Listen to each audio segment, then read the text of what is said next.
is you have to get your kid to look forward to that transition. Welcome back, parents. You're listening to DIY Behavior. Thanks for checking it out. Now, enjoy this episode.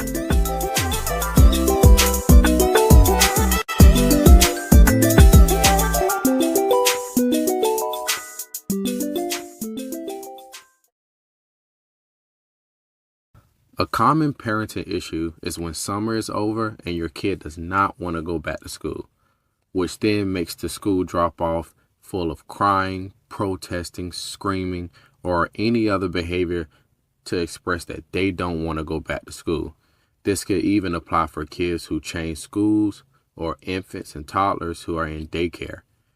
Transitioning into school or daycare can be tough to parents, so listen up because we're going to discuss hard transitions. All right, so first, let's discuss hard transitions. How do you know that the transition is the issue? Well, there's a pattern of problematic behavior whenever it's time for the transition, whether it's time for your kid to go into school, whether it's time for your kid to come from the house into the car, or come from the house into the bus, or even when you're infant or toddler, when it's time to go into the classroom. When there's a pattern, meaning this, you're seeing this as a parent, you're seeing your kid engage in this problem behavior multiple times, maybe 2 or 3 times at least, then you know that there's a rough transition. If it's only once, I wouldn't be so quick to label it a difficult transition, but if you see it a pattern of 2 or 3 instances of your kiddo engaging in some problematic behavior whenever it's time to transition, then we can label it as that. Now, once we've gotten that out of the way, we can now say that that transition is aversive. Aversive meaning that me separating either from parent or me going into this school is undesirable, or there's a strong dislike. Now, the first step into solving this problem is to figure out why. Why is my kid screaming, crying, protesting, saying they don't want to go over and over and over?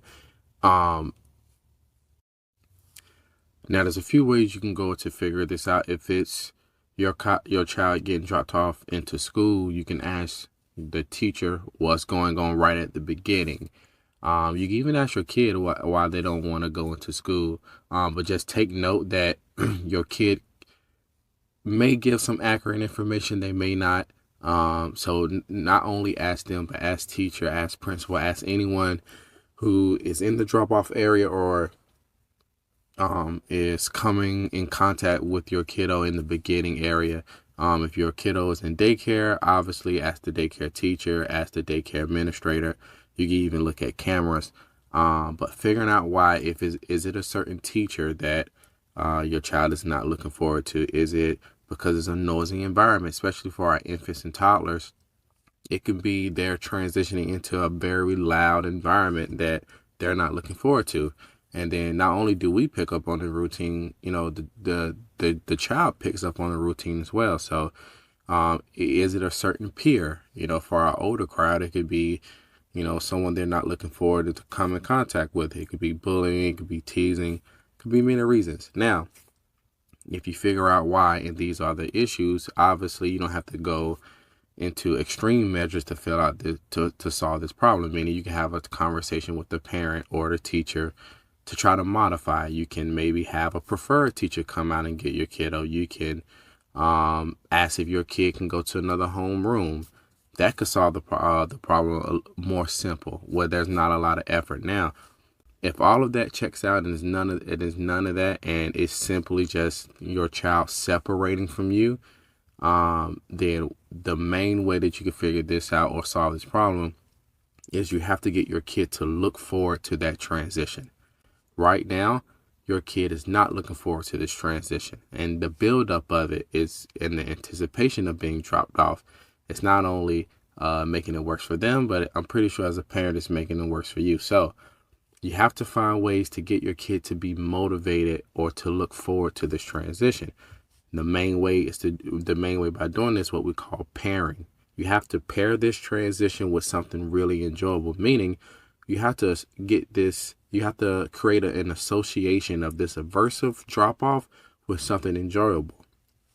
What is something that you as a parent don't mind, giving your kid or presenting to your kid right before a drop off? Is it a preferred song? Is it a preferred snack?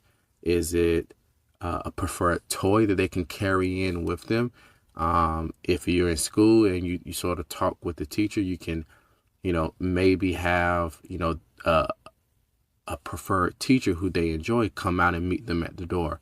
If it's daycare, you can modify it to where, okay, maybe you don't have to go in here. You can go to this class with this preferred teacher before you transition into the room that they're required to go in.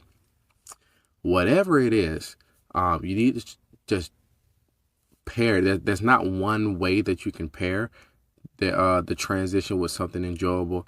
There's many different reasons now. Schools and daycares, they are open to, or they should be open to, certain ways. Now, some schools and daycares may say, hey, we can't bring a teacher out here, but they can modify or accommodate you in this way.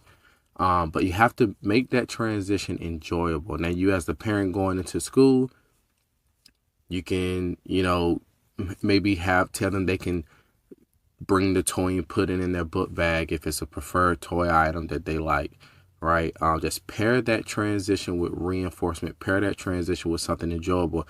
Then what happens is, over time, they're going to be motivated, or you're increasing the likelihood of your child being motivated to go through the drop off, because it's enjoyable at this moment. They're getting something out of it. A lot of times the transition isn't enjoyable because they're not getting anything out of it except, this, I don't want to use it, but maybe quote unquote heartbreak from separating from parent, or, they are, anxiety for going into this aversive situation. They're not getting anything out of it, but, they come out on the short end of the stick. So you as the parent, talk with the school, talk with the daycare center, to see how can we make this transition enjoyable for your kid. And then over time, what you can do is, as well, once the transition is becoming enjoyable, you can sort of try to fade out that enjoyable item that they have. If it's a candy, if it's a preferred song, if it's a toy, you can say, hey, now let me hold on to it, and I'll bring it when you get out of school. Or if it's a preferred teacher, you can say, hey, all right, now you'll see the teacher when you get to class, right? To where it's more natural and they're not relying on this enjoyable thing in order for them to, go to school calmly. Okay, so if you're dealing with bad transitions from your kiddo, just know a lot of parents, the hundreds of thousands of parents are each and every day. 2 steps to this. First step would be to figure out why, right? Is it a teacher they're not looking forward to seeing? Is it a peer? Is it a noisy environment? Or is it just from separating from you as a parent? After you figure out why, try to pair that transition with something enjoyable. Try to get your kid to look forward to that transition, and that'll make not only your kid's life easier, but your life as well. All right, that's my time. The number one question to ask yourself when it comes to your kids' behavior is, how can I set them up for success? Until next time, parents.